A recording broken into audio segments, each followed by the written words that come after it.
Good. Hey, everybody. The lady I am talking to today is a great, great friend of mine. Of all the people I know, besides my family, I've known her the longest. But I can't call her my oldest friend. She's my cutest friend. She's beautiful. I call her Queen PMB, Queen of PMB, Miss PMB forever, Mrs. PMB. She calls me Mr. Celeb, but she's a real celebrity. And you always say the sweetest and kindest words. You know exactly how to make me feel special. So thank you. There you go. And I knew her as Natasha growing up. Everyone who knows about Natasha because she was like, and then she got married and changed her name to Nazneen Moolla. Yes. She'll explain that. But just we went to primary school together, and we're head prefect and stuff like that. But just tell me how you know me and tell me what you do and things like that. Introduce yourself. Well, as you mentioned, we did become acquainted in primary school, back in the days.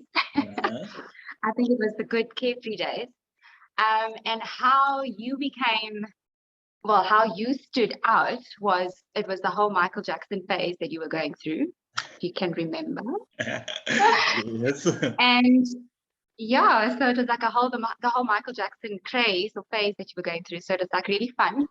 Because when it came to school concerts, Brian Khoza was always the one performing with his white glove. Yay! MJ. Mr. BK. So yeah, that's how I got to know you. And then also competing academically in primary school was always such a headache when it came to Brian because he was so good at everything. So yeah, I mean, I'm glad that we lost contact through the years, but I'm glad that we connected or reconnected through social media. Yes. So it's always good to go back, never to forget your roots and stuff. So I'm glad that I'm still your friend. Yeah, no, I appreciate that. And you probably were the first person I wrote poems for. Yeah, probably. But you know, it was just like such an inspirational person. She was like a teacher's pet. So when you're a teacher's daughter, not a teacher's pet. Yeah, even worse, even bigger than that, because now all the teachers just loved her, right? So she was just like this top and popular person, and I just wanted to be like that popular. So like she put this dream in my head, like I'm gonna be the man. And then I became the man. So I felt like you're partly responsible for that. Like we were head prefects together, like eventually, you know? And yes. I was like, yeah, you know? And of course, I became, we were both the top students in our grade as well. So it was like that dream kind of came true like real early, and it made me realize that I can visualize something and make it happen. And then, yeah, we were friends and I think I found you. It was interesting how I found you because you changed your name by then, you know, and and I was like, you look like somebody I know. Oh God. At least nothing has changed, then, right? Yeah, no, you look the same. You don't. You put everybody under pressure. You put everybody under pressure because you look so good, like nonstop. Like you've never had an off day. It's like crazy. But no, trust me, we have our bad hair days and bad skin days. I'm just as human as everyone else. So yeah, not every day can be a good day, right? All right, but just talk to me about your career, your what you do, like the modeling and whatever else. Just go for it. Well, I started modeling in high school. I think it brought out a stronger character in me because it boosted my confidence because everyone thought I was always this confident person and I've always had insecurity issues. So I think becoming a model helped me tremendously. And that was like when I was like 14, 15, I just started getting into modeling. I wasn't so into the pageantry part of the modeling industry, more photographic, because I always shined behind a camera or in front of the camera, should I say. And yeah, I never stopped modeling from that age. It took a bit of a backseat after marriage and kids. and I'm sort of getting back into the game of things now. But in high school, everyone thinks what they or know what they're wanting to study, what are they wanting to be. And I never ever had, oh, I want to be a lawyer or I want to be the doctor. I never had that vision for myself. But my dream job, my ideal job would have been an air hostess, because I always think it's like a fun traveling holiday working kind of vibe thing. Yeah. But unfortunately my height played against me. Are you serious? So, yeah, I've been going for interviews upon interviews, and it was like just, one knock after the next, and it like just knocks you down all the time. So I'm like, okay, get that into you. It's not your ideal job. It's just not for you. God's got a better plan for you. But then I still studied travel and tourism because I wanted to so wholeheartedly wanted to be in that industry. But still, I never found a job in that industry. So I just kept on studying. I did a business management, tertiary education, a diploma in business management. I did office administration. I think Varsity College took a lot of my money because it was one course after the next, going into this, going into PR, going into public speaking, hotel management. It is not a course that Nazneen has not done. Wow. Yeah. That's interesting. That was like throughout the 20s, going from one course, one diploma to the next diploma to, but yeah, and then finally, after getting married, Yasin and I opened Emerald Auto, and I'm in charge of all the marketing side of the business, the used motor vehicle dealership. And I'm enjoying it because it's flexible times. At the time when my kids were still very small, I could work from home. But now through the pandemic also, we're still working from home. Yes. So I just go in ever so often or when needed. But it's fun. I'm enjoying life. Let's just say I'm enjoying life and what I do. That's really, shining really brightly. Yeah. Hey, you didn't talk enough about the Miss PNB thing. So you've been Miss PNB and Mrs. PNB, like wow, look at that live. Doing the things, right? We are doing the things, right? Yeah. So, like Miss PNB, it was 98, 99 was my reign. I think I was in the prime of my modeling career, if I can say that. Okay. Yeah, and then the Mrs. PNB is now, and the Mrs. India South Africa. Oh, wow. That was like 2004, 2005, 2006. So I haven't lost it, right? Not at all. Not at all, And that's amazing. Well done. I mean, yay. Like real beauty queen right here, guys. and real intelligent person, like I said, we've been friends for such a long time. However much we take a break, she's a person I can talk to about things, and just the kindest person. And we got pretty, not close, but close-ish again when you invited me to speak at our primary. Yes, I was doing. Yeah, I had entered this. It's a women empowerment pageant, if I can call it a pageant, but it was more about women empowerment, a lot of charity work, and that's what I am, a philanthropist. So, and I tried to get in contact with you because I wanted to go back to Racial Primary, now better known as Forest Hill. Yes. Because kids of today are so lost, if I can even make that statement. So it's good for them to have not role models, but good for them to know real people that have been not in the situation that they are faced with today, because growing up in today's world is so challenging for our kids. But it's good for them to draw back or draw something. If there was one thing that the kids had picked up from what you and I said that particular day, then I think we've completed the task that I had initially at hand for. I love that. So that was why I invited you to come and speak, because it had been so many years after leaving the school as head prefect, as standard 5 students. So it was good to go back, to remember, I think more to remember Yeah. See our names on the boards, you know, see how the school itself has grown as well. I mean, when you look at this building, the uniforms, everything has changed. It's like never the same. Mm. It has evolved so well, and it's beautiful. Like I wrote a chapter about it in the book. You know, it was a column, but I put it in the book because it was just inspirational with you know, the teachers and everybody. But the thing about that was for me,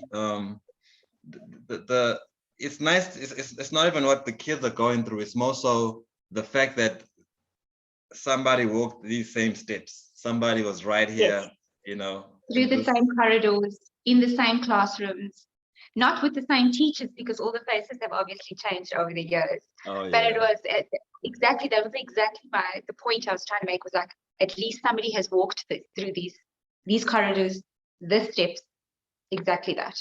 Yeah. Now tell me, as a woman, just some challenges you've gone through, things that you wish wouldn't happen to girls or to your daughter or whatever, you know, just stuff that we can help eliminate. What gets on your nerves? What frustrates you the past few, you know, in your adult life or childhood? I think if there's 3 words I could tell my younger self, it would be, you are enough. Full stop. Not when, not but, not if. You are enough.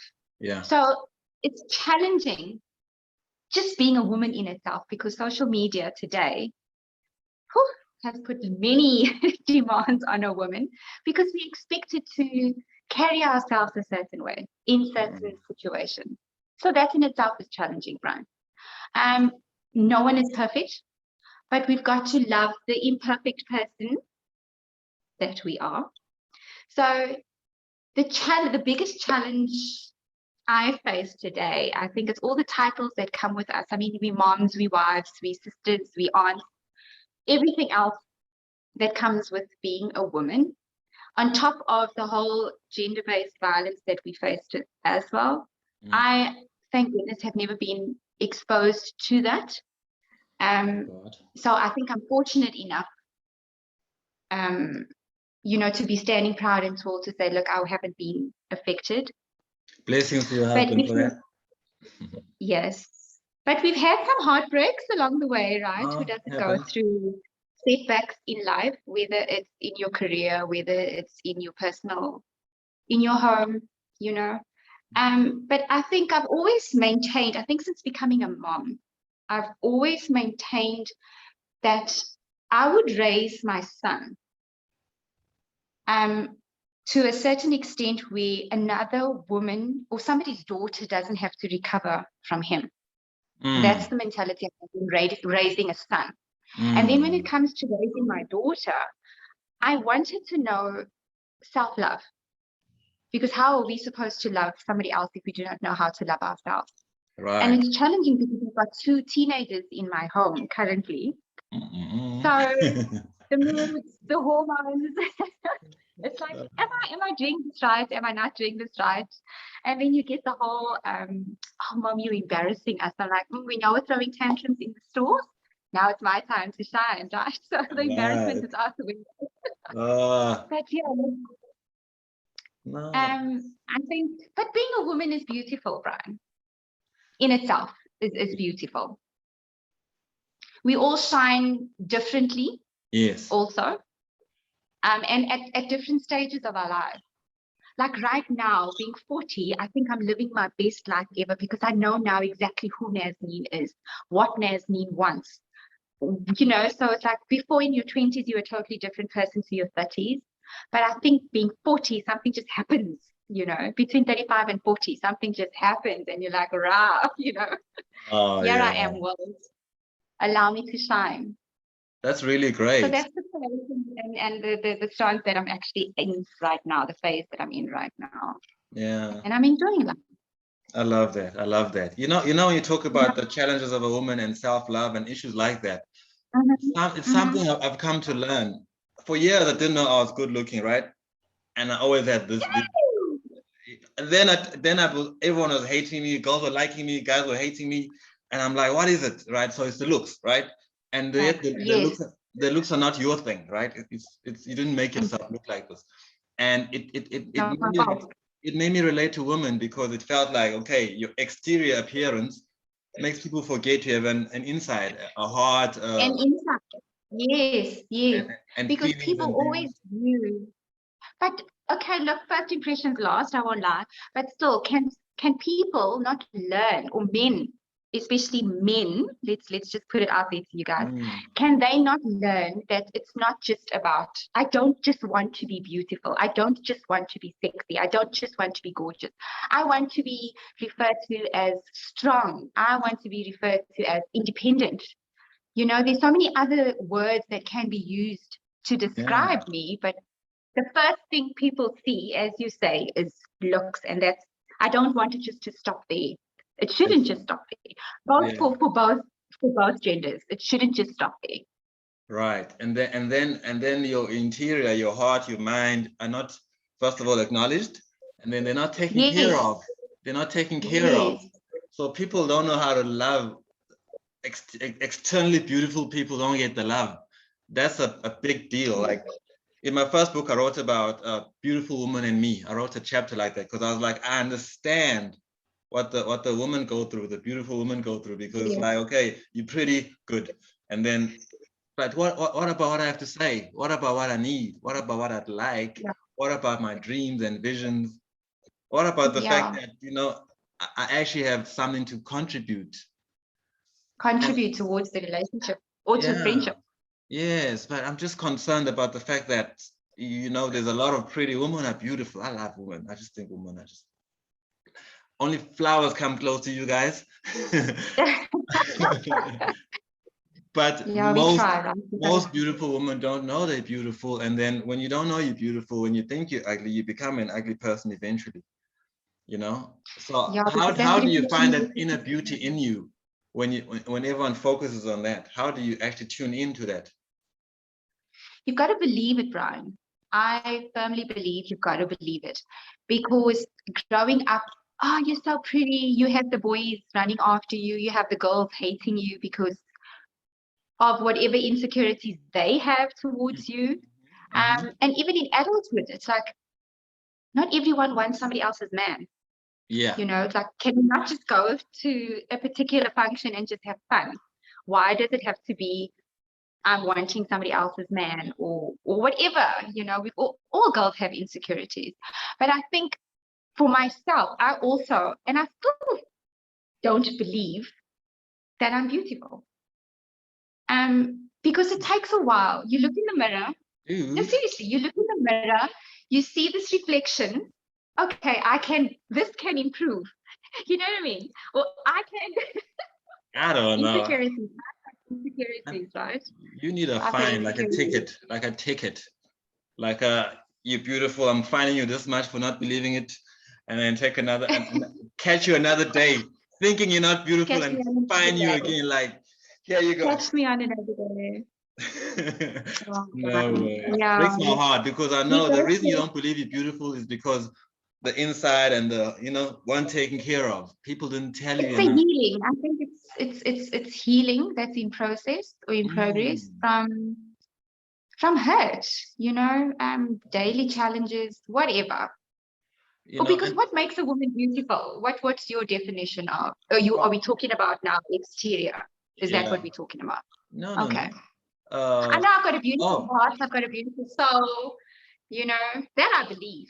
I believe. This place, it's gonna age. It's got wrinkles, it's got the smile line.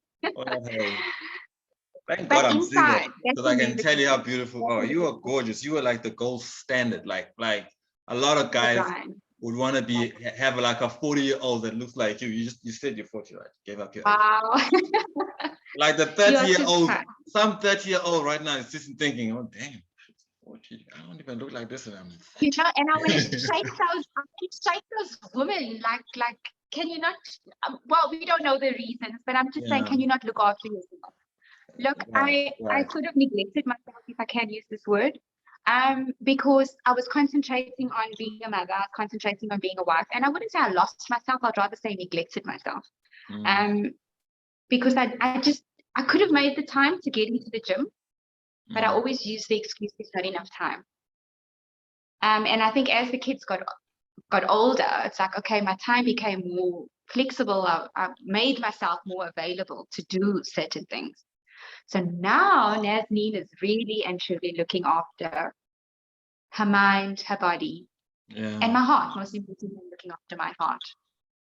Okay, here's something you can do for us, for mankind. We love beautiful women. We want to have a beautiful woman. I can handle having a beautiful woman. Like, I don't get all insecure. She can fly, and and she feels sexy. She comes back, and I get all the benefits, right? So most guys cannot do that. Most guys want a beautiful woman, then they can't handle it. So tell me how to treat a beautiful woman. What would have kept you confident or made you confident over time? Because I know, like, I don't feel I need to tell you you're gorgeous because you are gorgeous, but maybe you want to hear it every now and then, but let us know. For me, I can take care of myself. I know that. I've got my own financial independence, that I can look after myself financially. I can buy things for myself. Yeah. I don't need somebody to take care of me, but why shouldn't I have someone take care of me? Right. With my strength, maybe I've got too strong of a personality, but men sort of take these beautiful women, but when they show their strength, that's when the men become intimidated. But I just want to be told, Naz or Nazneen, you are enough. I don't want to tell myself that. I want somebody else to tell me. I want another man or the opposite sex to tell me, you are enough. I'm worthy. You want to be told, I want to do all these things. So maybe my language is just different. It's not all about the touch. It's not all about the feel. It's maybe more verbally the love language. Because everyone's love language is different, right? Some people need that instant affection. For me, that will just be too overpowering. Like, okay, enough now. Right. But I need words and actions. That's what I need. Yeah. Wow. Okay. Someone was making fun of me. Someone's making fun of me because of words. I'm just remembering that. Someone's like, you and your words.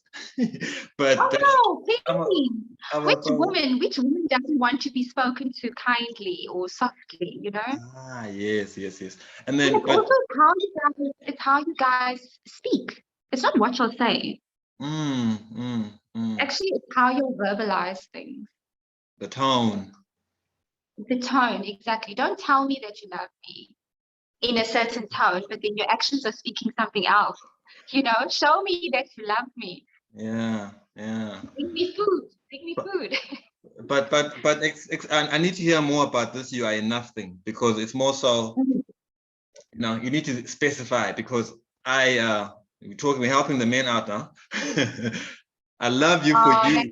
Why do these men feel that they need to do better? Do men seriously feel that they need to do better? Because it starts from home, right?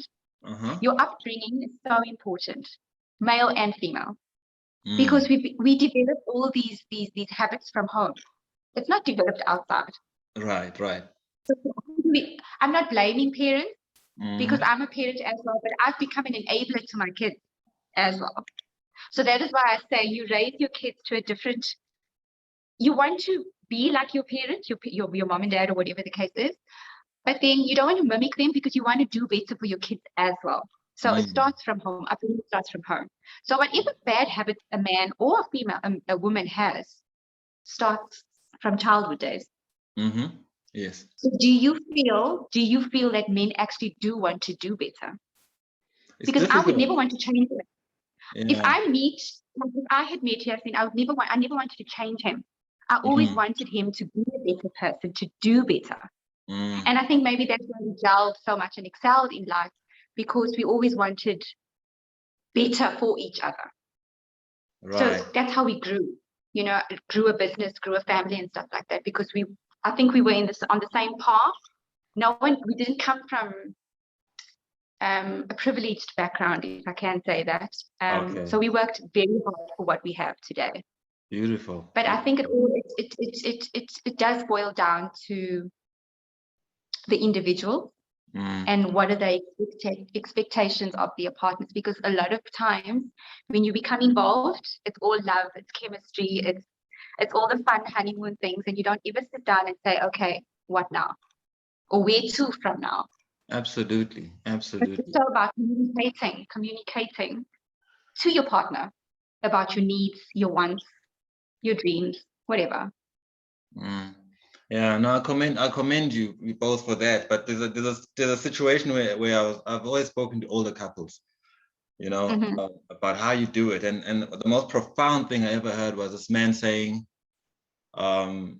people don't understand that you change every few years. Yes. Everybody's changing, so you've got to ride the wave, so to speak. Where when she's into this now, you just go with it, because when you into something, she'll go with it, and that's how you do it. You sacrifice for a few years while she's just finding a new self, and similarly, because you know, but I think it's that you enough thing is about that. It's about minimizing the expectations. Just I'm happy you're here, and it's a privilege to evolve with you.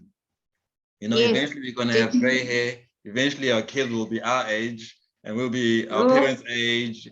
We'll be evolving, and you'll still be beautiful. You'll still be that version of sexy. You'll still be enough.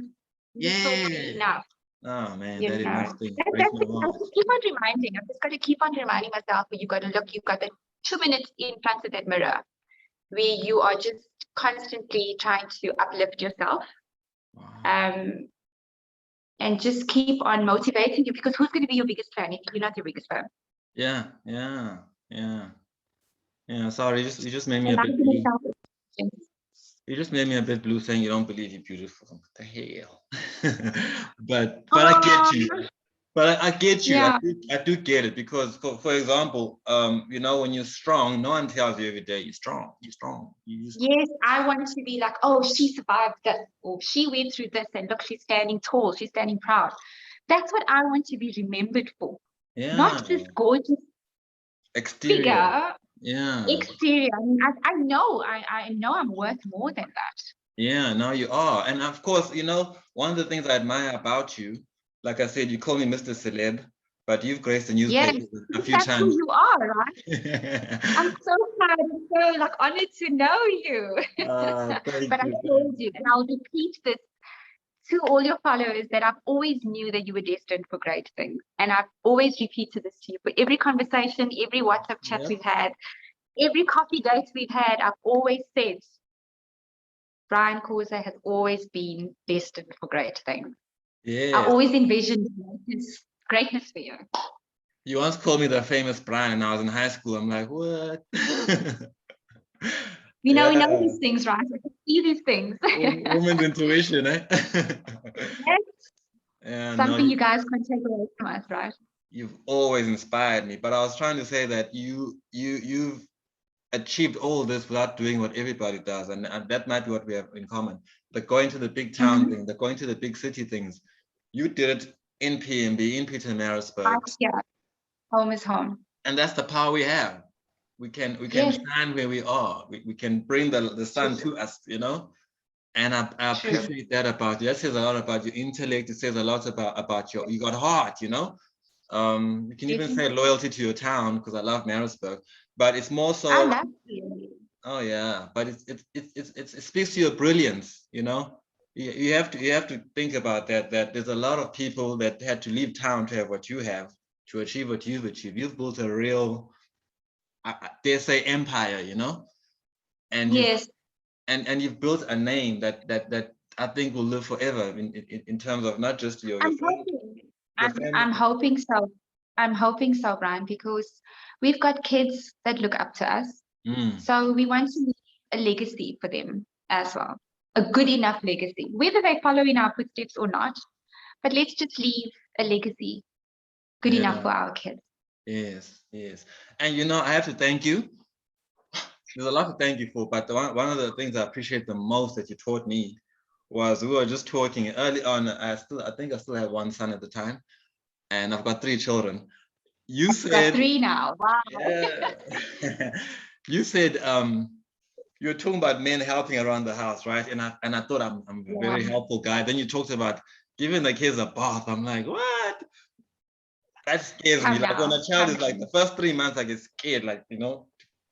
But you made me more. What better what better way to bond with your kids Oh yeah. Oh as a yeah. dad?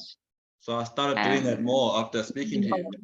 And After I'm proud of you. I'm really proud of you. When you always the times that you do get to post about your gorgeous boys, I really get my heart warms because I'm like, wow, Brian is really, he's being that dad.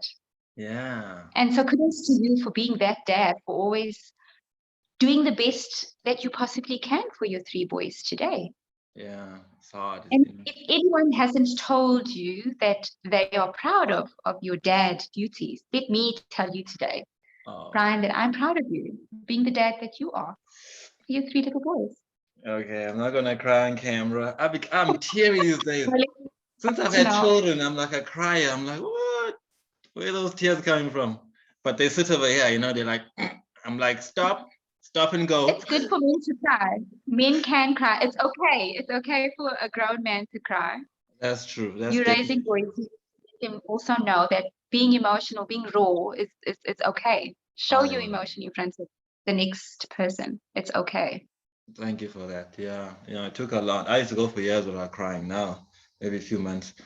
But also, I cry tears of joy too. Yes, those moments, right? Yeah, it's nice because I was soft as a kid, and then I became tough. The world made me tough, and it's been nice to become soft again. Like humane again. Yeah, it humbles you. Fatherhood humbles you. Parenthood humbles you, right? Yeah, definitely. But how do you discipline? It's like, how do you discipline the you out of your kids? I know. You just and see they're them. starting young. They're starting young, right? And then I'll complain to my mom about, like, my son is like moody. She's like, he's just like you. You just wouldn't talk sometimes. Yeah, kids of today. But what would our lives be without them, Brian? Pardon? What would our lives be without kids? I can't envision my life without my kids, or not even being a mother. So I never envisioned getting married, having kids. It's like, oh no, I always want to be single and enjoy life because my money is my money, right? And now you're like looking after somebody else. Yeah. Happens, right? The universe tells you a thing or two, and like you've got your own plans, then God will say, I've got another plan for you. That's so true. we just accept God's plans. We just accept God's plan. And then it's even more beautiful than our plan, usually. All the time, actually, I think. Yeah. True. I also believe that. I also do believe that. Yeah. So nice way to lead into this next question, which is, what can men do better? What do you think men can do better? I mean, talk a little bit about it, but just give us a few things, like shake your finger. What could men do better? Can y'all not be more kinder? Are y'all able to be more kinder? We try. Explain. But it comes down again to, it's like how you'll say things. I think in y'all's head, you'll know exactly what you're saying, and then we as females interpret differently. I don't know. Again, the whole language barrier. But why is it that men should change or be able to do something different to what they're accustomed to? Why do you feel that there needs to be a change? Oh no, because women are generally very unhappy. Women are very unhappy. Like, let's just say with the regular man, right? Very unhappy with us. They need these things, we're not giving them. And then as mankind, there's lots of violence against women. I'd love a world where a woman can walk at 2 a.m. in the streets by herself, things like that. So there's a societal issue, and then there's a personal issue. And I try and work more on the personal things. I mean, I studied society. I'm a social scientist. But at some point, I realized that no, all the problems of society start with personal things. So I do a lot of personal work, which people want to warn me about, but I don't care. Like, it doesn't affect me at all. In fact, it's helping me to show other people. The reason I show myself in my relationships, with my children, I carefully curate it, but it's to show people that it's normal. I'm a guy who does this. I'm still 100% man.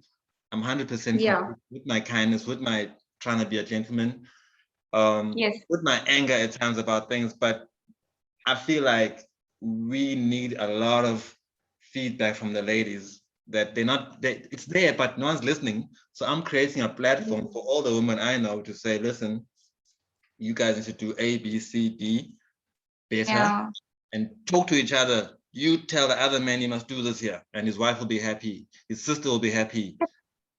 Some women don't have the courage to speak up and say, this is what you're doing wrong, or can we change how you're doing this in order to get this result? Not a lot of us have the courage to speak up. Well, so that's why I say, can men not be kinder in their mannerism, in their verbalization of things? Just be kind, you know. And I'm not even talking about the violence that affects us as women with the men. I'm not even talking about the amount of abuse that some women are receiving from the male gender. But just be kind. That's how I would want a man to be towards me. Just be kind. I'm not expecting you to show me affection, because not a lot of men know how to do that also. But maybe I'm just the type of woman that's not going to be tempting to a man. You know, if a man wants to change, he will. No woman, not even his mom, will be able to convince him otherwise if he's set in his ways. I stand corrected, but that's just how I feel. I mean, it's like a drug addict. If a drug addict wants to be healed or saved, then they'll take that initiative and get the help that they need. Yeah. But if a man doesn't believe that there's something wrong with it, then he's not going to change. And no woman, no child, nothing will make him change. That is very true, because there was a time in my life when I realized I must have been about 25 years old. I broke up with the second love of my life, Blue Music. I call that Blue. Her name was Robin. I realized I'm a bad person. Like, I realized what she was saying. I wasn't abusive. But I think I was unkind in how I speak when I'm angry, especially. She said, you're very hurtful when you're upset. So then I looked at my whole life. I mean, I heard guys too, like the friends and whatever. And realizing that I was a bad person and working on it made people, well, definitely think I'm a better person. But then there's also this thing of being treated like you're soft. And I think that's why men are less kind, because like, you're not a man now. But what is it with men that don't want to be soft? Because it's a mean world out there. The guys will eat you alive, you know. Like, I'm strong enough to show my softer side because I'm fearless. I mean, I've been in all kinds of stuff that people are scared of. I'm not scared, right? And I think it's a strength, you know, to show that human side. But a lot of people are so scared. You know, Mike Tyson is part of one of the reasons that I feel more confident in what I'm doing, because I was doing it before I heard what he said. He talked on Oprah the one time about how he used to be so backwards. He said, I thought like a Neanderthal. He says, I thought when we disagree, it must be warfare. And oh my. I know people like that, you know, but then he says, I started to study other men that I admire and say, oh, he reacts like this to this, he reacts like that to that. And part of what I do is because of the same thing. I looked at people, even characters in movies or TV, like James Bond was so inspirational to me.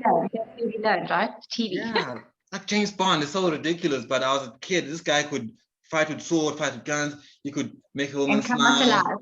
He could swim. He could do all these crazy things. Speak all these languages. I'm like, I want to be like that, like be everything, you know. Yeah. But more so as time went on, you learn what men do. For example, when you talk about kindness, let me be specific now. I had a boss called James. He told me every morning I bring my wife coffee. You know. Wow, that's a beautiful gesture. That is a beautiful gesture. Yeah, I try to. I'll be consistent. You get different ways. It's like, okay, can I hold you while you make coffee? Oh. But bringing a cup of coffee to the bedroom, to your partner, that's a different kind of language, and that's what I'm talking about.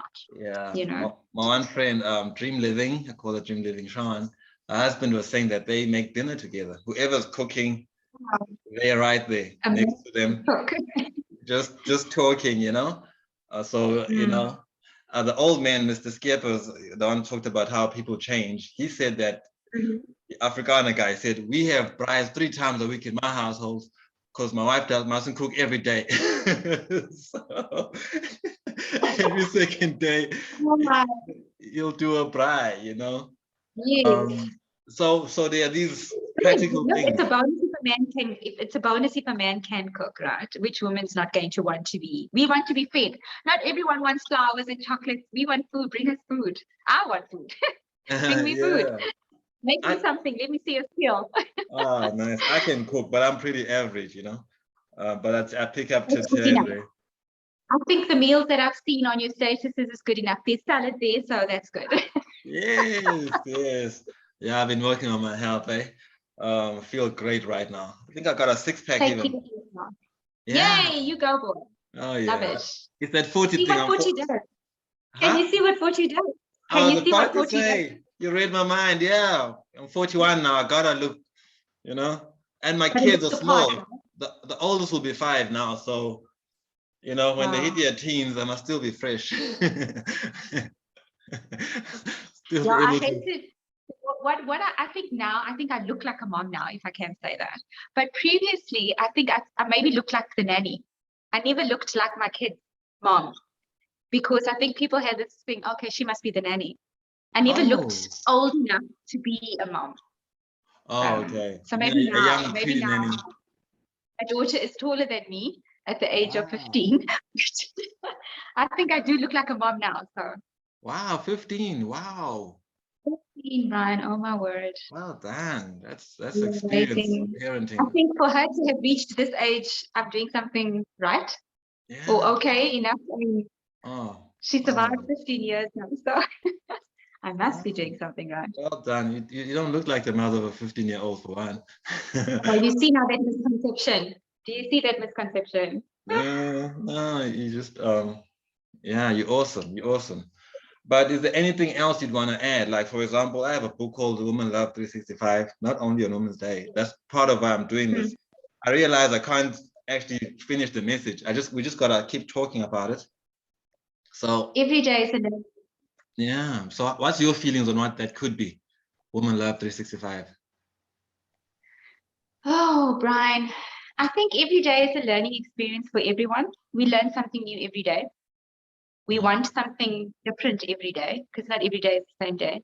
I love that. So we hope we wake up and not do routine, do something different for the day. But I also have to commend you for the work that you're doing for the men, because you are educating the men out there, and you're not dictating to them, because you speak about life experiences.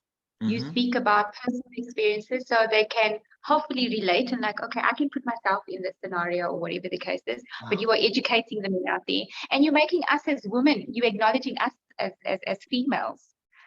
So don't stop what you're doing. So don't just stop at Women 360. Don't ever stop there, because there's always so much more that you can contribute. I believe that. I do believe that. That means a lot. That means a lot, because that's exactly what I'm trying to do. You could say, stop doing this, do this, or you can say, look how I do it, and I look quite happy. And then especially, lead from example. Yeah, especially acknowledging women in terms of they're actually pretty, but I've never tried anything with them. I've not all of them, but you know. We can have those platonic relationships, right? As hard as what it is, we can have those platonic relationships. That's the message. That's the message, that, you know, just because I say I have some woman friends doesn't mean they don't look really beautiful. You know, in fact, with me, I don't know who's more beautiful, my exes or my friends, because everybody. Okay, you're on the friend side, so okay, I guess it's the friends. But it's a thing of showing guys that we need healthier relationships as men as women. Yes. You've taught me things I can apply to life, to business, to my actual personal relationship with my wife. And if I had this strict thing of I can't be friends with women and it's just the wife and my mother and maybe sisters, I'm so limited in how much I can grow as a man in this life. So you've got to draw, just same way you have multiple male friends as a man, and vice versa as well. You've got to be able to depend on me if ever you're in trouble. and I'm saying this directly to you now, I'll always be here for you because you've done so much for me. Your love for people, yeah, your love for people has its roots somewhere. There's a moment you decided that I love that person, I love that friend, I love that friend. You knew they did something for you, they said something to you, they helped you with something here, maybe a flat tire, and you've known him for 10 years, but the day changed a flat tire for you. This is my brother. Gesture. Yeah. Look, I also believe it's like you want to be treated a certain way, so let's treat the next person how you want to be treated. And it's not always that easy because the world is harsh, the world is ugly, but we try. We try to be the best version to someone, to make it boomerang back onto us. I love that. The love that we gave, let it boomerang onto, let us start receiving that kind of love because we know the love that we deserve. Yeah, absolutely. And also, when you talk about treating other people how you have them treat you, I apply that to even when I'm upset at a person. Like if I did something wrong, how would I want to be dealt with, and you still, I'd want to be dealt with kindly, tell me I didn't like what you did, it was not nice, and then but I'll still feel bad. That's the problem.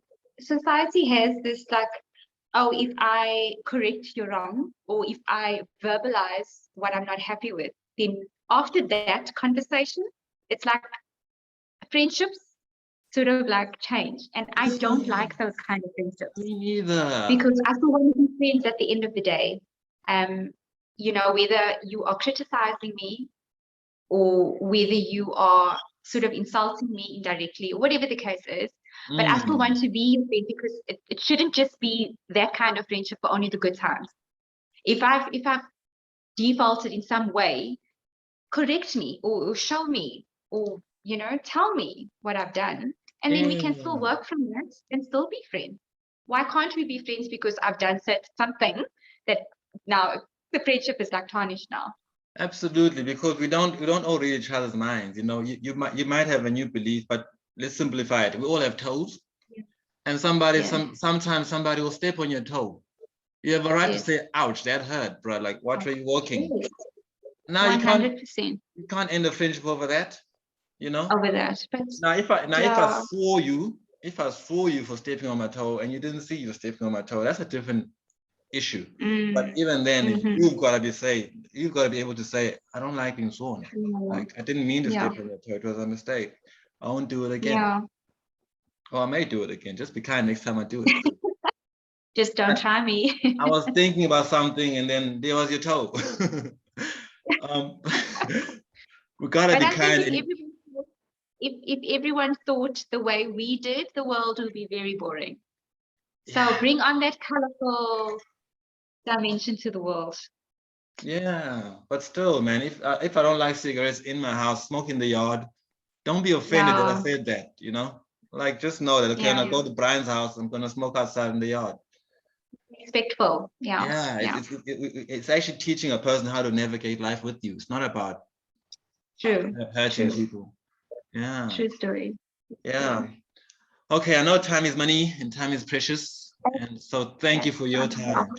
Thank you so much. Thank you for affording me this opportunity. I mean, I really felt privileged. I'm like, why me, right? Like, seriously, what do I have to say that can contribute anything positively to the world? But thank you so much for awarding me this opportunity. It was good catching up, also seeing you virtually. In this pandemic and these trying times. It's been wonderful chatting casually to you. Yeah, it's very important. It was very important to connect with people. And since the past 15 years, I always wanted a way to put the ladies on a pedestal, the great women I know. And I didn't know how to do it. I've written a lot about you guys. My next book is full of poems that I wrote in 2012. Wonderful. I look forward to that book getting released. One of yours is there. I wrote a poem a week to different women, and I wrote to you, and I appreciate your response. Wow. So I just want to thank you and say I'll always be here for you. You're my oldest friend. I can say it now because you're smiling. Because we're old. You really, I've known you since 1989, and you've always been nothing but a lady. And you know, one of the kindest things women do for men is when you don't like a man, when a man has a crush on you or something, the response, the way you're saying, no, I don't feel the same, is very important. And you one of the people that was just kind and still remained my friend and always held me up and called me these great things. And there were times when I didn't feel so great and you were calling me great. So I really, that means a lot. But thank you. Yeah, have a beautiful day. Big love to mom. You as well. Thanks. All right, thank you. Thanks for your time, Brian, Mr. Celeb. All right. And hugs and kisses to those handsome sons of yours. I will do that. I'll do that. Give love to mom and thank you for everything. Have a beautiful day. Look after yourself. Yes, you too. Stay healthy. Stay safe. Okay. All right. Then. Okay. Much love, Brian. Cheers. Right. Bye-bye. Bye.